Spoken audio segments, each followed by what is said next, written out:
Welcome to the deep dive. You send us sources, and we dig into them. We pull out the key stuff. Yeah, try to make sense of it all. Find those core insights. Think of it as, well, your fast track to getting up to speed, hopefully with some of those aha moments too. And today we've got a really pretty amazing story. It's about learning curiosity in a really unexpected place. Exactly. We're looking at parts of a document called 40.pdf.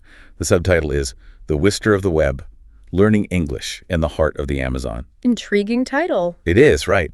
And our focus is this guy, Matteo. His journey is just remarkable. Living deep in the Amazon, teaches himself English. How? With online stuff on a secondhand tablet. Incredible. So our mission today is to figure out, how did he actually do it? What challenges did he face?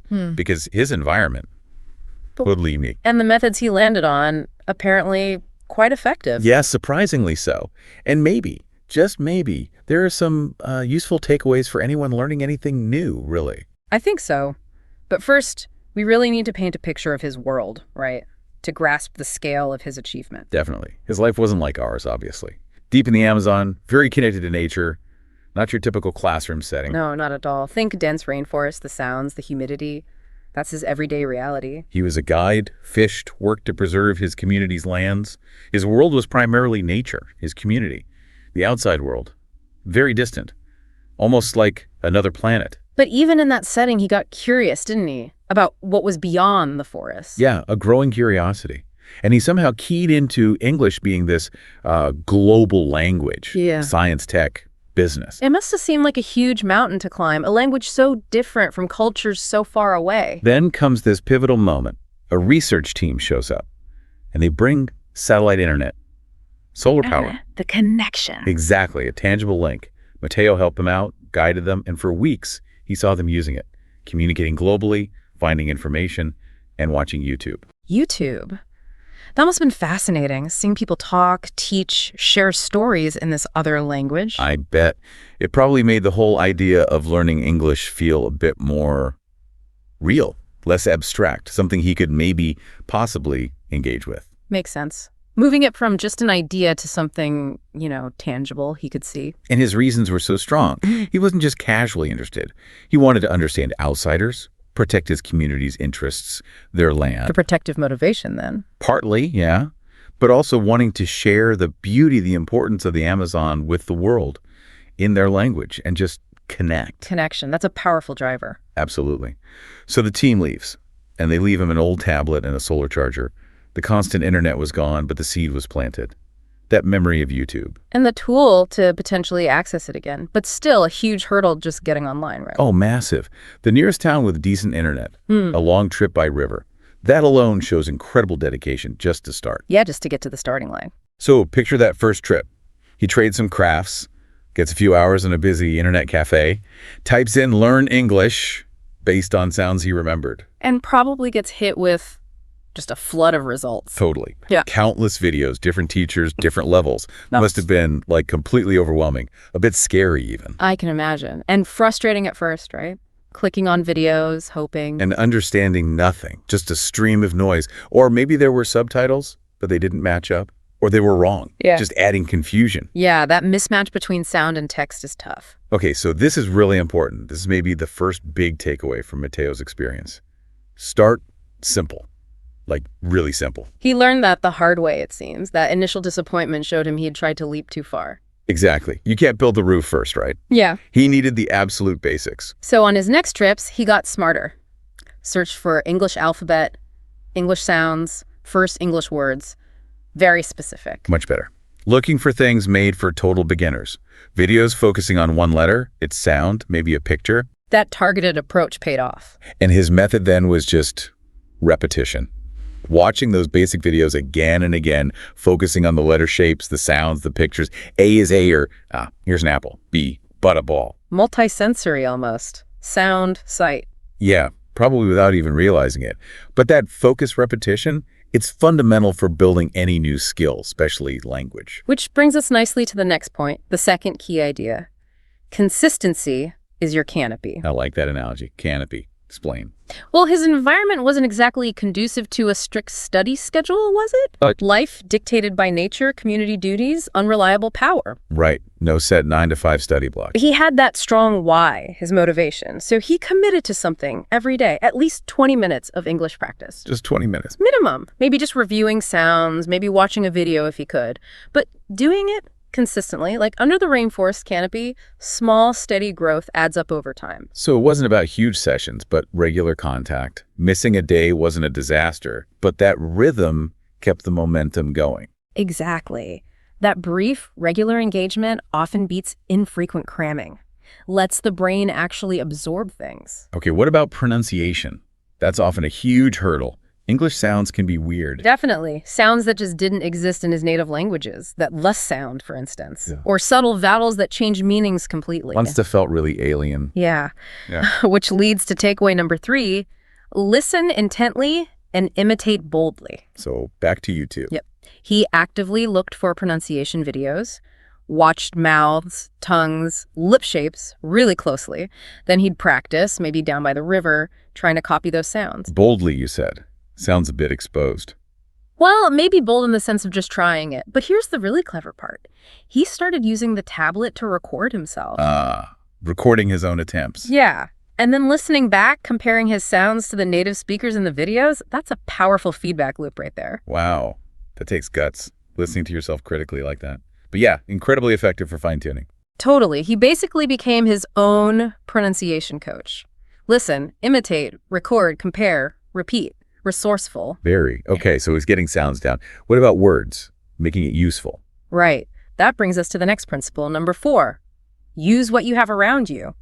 Make it relevant. So linking English to his immediate world. Exactly. He started naming things in his environment in English as he walked through the forest.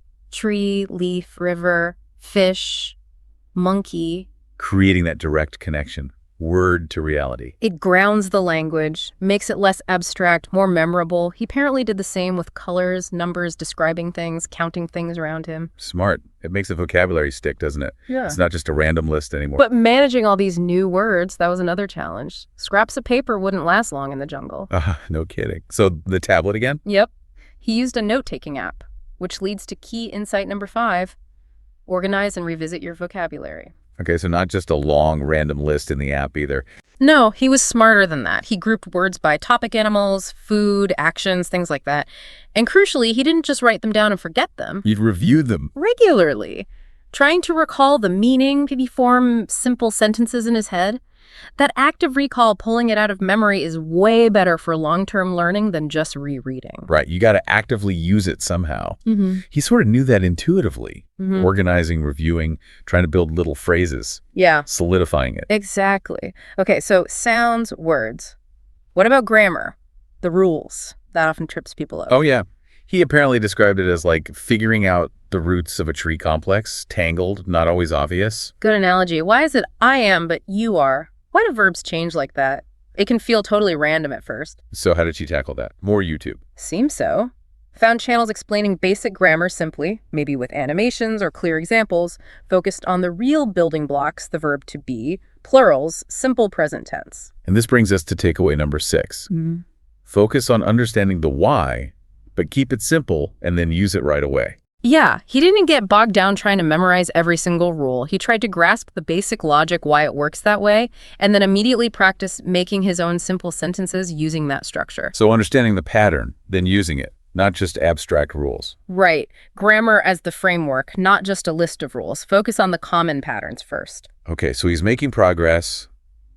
Alphabet, sounds, words, basic grammar. But then the dreaded plateau. Ah, yes. After months of effort, he hit that point. Had basic, simple sentences, but understanding faster speech or more complex stuff still felt impossible. Progress stalls, excitement dips. So common, isn't it? Very. For any skill, really. It's easy to get discouraged when it stops feeling like rapid improvement. But Matteo's response is key here. Takeaway number 7. Recognize plateaus are normal and change your approach. Don't just quit. Exactly. Resilience and adaptation. He didn't give up. He shifted his focus. Less active grammar study, more listening comprehension. How did he do that? Found YouTube channels with simple stories, spoken slowly, clearly, often with text on screen. And he developed this little routine. Oh, yeah? What was it? First, just listen. Then listen while reading the text. Then listen again, turn it off, and try to retell the story himself in his own words. That's quite methodical. It is. And that shift helped him break through. By focusing on listening, he started getting the flow, how words fit together, the overall meaning, not just isolated bits. Like learning bird calls in the forest, maybe. Yeah. At first it's noise, then you start picking out patterns. Good analogy, yeah. Exactly like that. Okay, but speaking, that must have been the biggest challenge, right? Being so isolated. Huge challenge. Practicing aloud to himself helped, sure, for pronunciation and confidence, but no real-time feedback, no interaction. Until another research team arrived. And this time, one of them, Anya, was actually trying to learn the local language herself. Oh, perfect. An unexpected opportunity. A massive one. And Matteo, showing real courage, started trying to speak English with her. Even if it was basic stuff. Totally basic. Like, hello, my name is Matteo, you are Anya. But Anya was patient, encouraging, and that response was, well, transformative for him. Which leads us straight to takeaway number 8. Find or create speaking opportunities. However small, however imperfect. Just do it. Absolutely. Those little chats with Anya, even if broken English, they proved communication was possible. That positive reinforcement was gold. Must have boosted his motivation hugely. Definitely. Spurred him on to talk to himself more, imagine conversations, and grab any chance to speak with rare visitors. And as he kept at it, he started noticing small wins, right? Those little successes that keep you going. Yeah, like understanding an instruction on YouTube without subtitles, or being able to describe his work simply to someone. Reading a basic online article. Having that slightly longer chat with Anya, each one proving his effort was worthwhile. Exactly. Tangible proof of progress. Feeling less fear, maybe, about trying to speak. Those small victories are so important for staying motivated. So gradually, English wasn't just something he studied. It became part of his life. More and more. Understanding bits from research teams, getting info online about conservation, reading labels on things. And he started teaching kids in his community, too. Yeah, simple words, phrases, sharing the knowledge, sparking their interest, paying it forward in a way. That's fantastic. And learning English also changed his perspective. It seems so. Through YouTube, he learned about other cultures, global issues, environmental stuff happening elsewhere. It connected his deep local knowledge to a bigger picture. English became a tool to understand the wider world. Exactly, and engage with it. So when we talk about Matteo's success, it's not about, money or status in the conventional sense. No, it's deeper. It's about connection, understanding, empowerment, being able to talk directly to international conservation groups. Accessing information vital for protecting his community's land. Sharing the Amazon story globally in a language many understand. He became a bridge, a voice. A voice for the Amazon. That's powerful. It really is. His whole journey, it just shows what's possible with drive, resourcefulness, and making the most of even limited tech. Okay, so let's just quickly run through those key takeaways again, the core principles from Matteo's story. Number 1, start simple. Really simple. 2, consistency is your canopy. Keep at it regularly. 3, listen intently and imitate boldly, especially for sounds. 4, use what you have around you. Make it relevant. 5, organize and revisit vocabulary actively. 6, understand basic grammar's why, simply, and use it. 7, recognize plateaus are normal and adapt your approach. 8, find or create speaking opportunities. Any chance you get. 9, embrace mistakes. They're part of learning. 10, connect with your motivation, your why. And 11, be patient and persistent. It takes time. Wow. Quite a list.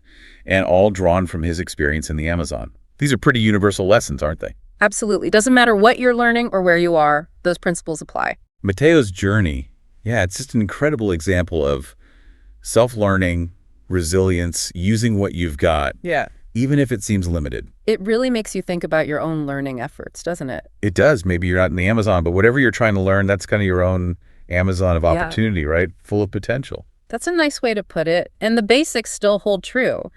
Build structure with consistency, try different paths, push through the tough spots, and remember why you started.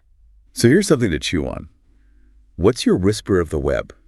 What unexpected resource or approach could unlock your next learning step? Yeah, and how could you maybe use some of Matteo's strategies, that simplicity, that consistency, that boldness to reach your own goals? Something to think about. A really inspiring story.